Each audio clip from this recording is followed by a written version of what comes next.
Chapter 1. Death in Memphis. "It was horrible," said the woman. 1 minute she could see a sanitation worker struggling to climb out of the refuse barrel of a city garbage truck. The next minute mechanical forces pulled him back into the cavernous opening. It looked to her as though the man's raincoat had snagged on the vehicle, foiling his escape attempt. "His body went in first, and his legs were hanging out," said the eyewitness, who had been sitting at her kitchen table in Memphis, Tennessee, when the truck paused in front of her home. Next, she watched the man's legs vanish as the motion of the truck's compacting unit swept the worker toward his death. "The big thing just swallowed him," she reported. Unbeknownst to Mrs. C.E. Henson, another man was already trapped inside the vibrating truck body.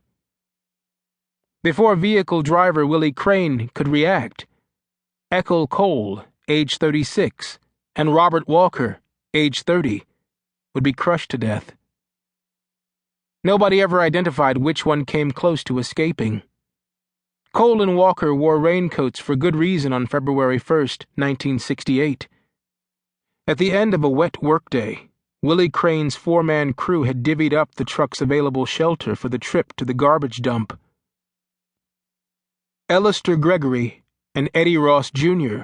squeezed into the driver's cab with Crane and left the younger members of the crew with 2 choices.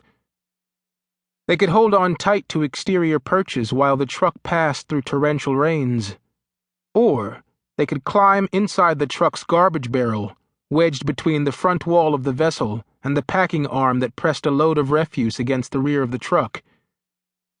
Walker and Cole opted for the drier and seemingly more secure interior space. Rain or shine, the 1,100 sanitation workers of Memphis collected what amounted to 2,500 tons of garbage a day. This all-male, exclusively African-American staff worked 6 days a week, with 1 15-minute break for lunch and no routine access to bathroom facilities. Their pay was based on their garbage routes, not their hours worked. So there was no overtime compensation when the days ran long. Workers supplied their own clothing and gloves, toted rain-saturated garbage in leaky tubs supplied by the city, and had no place to shower or to change out of soiled clothes before returning home. Even though the men worked full-time, their earnings failed to lift their families from poverty. To make ends meet, many found extra jobs, paid for groceries with government-sponsored food stamps, lived in low-income housing projects, and made use of items scavenged during their garbage runs. The men toiled under a system with eerie echoes of the pre-Civil War South, what some called the plantation mentality. Whites worked as supervisors. Blacks, who made up almost 40% of the city's population, performed the back-breaking labor. Bosses expected to be addressed as sir.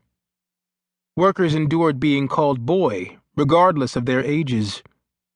Whites presumed to know what was best for our Negroes, and blacks tolerated poor treatment for fear of losing their jobs, or worse. City officials had no motivation to recognize the fledgling labor union that sought to protect the workers and to advocate for their rights. As a result, employees acted like they were working on a plantation, doing what the master said, recalled sanitation worker Clinton Burrows. Garbage collectors faced back injuries and other strains because of the physical demands of the work, and they fretted about the use of unsafe equipment. Willie Crane's truck had been purchased on the cheap in 1957, at a time when Henry Loeb ran the Department of Public Works. By 1968, when Loeb returned to public office as the newly elected Memphis mayor, the city had begun replacing the old trucks. 2 of the vehicles, including Crane's truck, had been retrofitted with a makeshift motor after the unit's trash compacting engine had worn out. As best as anyone could figure after the deaths of Ethel Cole